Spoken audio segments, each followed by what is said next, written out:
Kuya, maganda ba ako?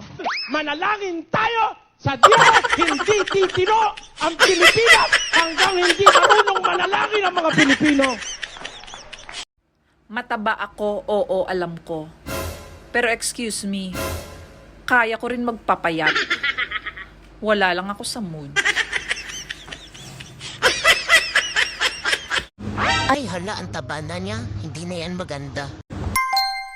Ay, wow, hindi ka affected. Hindi ako magiging affected kasi yung panglalait galing sa pangit.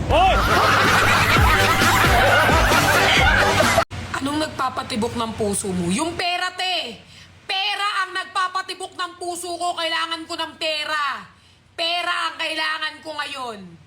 Nung umulan ng kabaitan, nung bata pa ako, hindi ako pinayagan ng nanay ko lumabas. Kaya eto, ang sama ng ugali ko.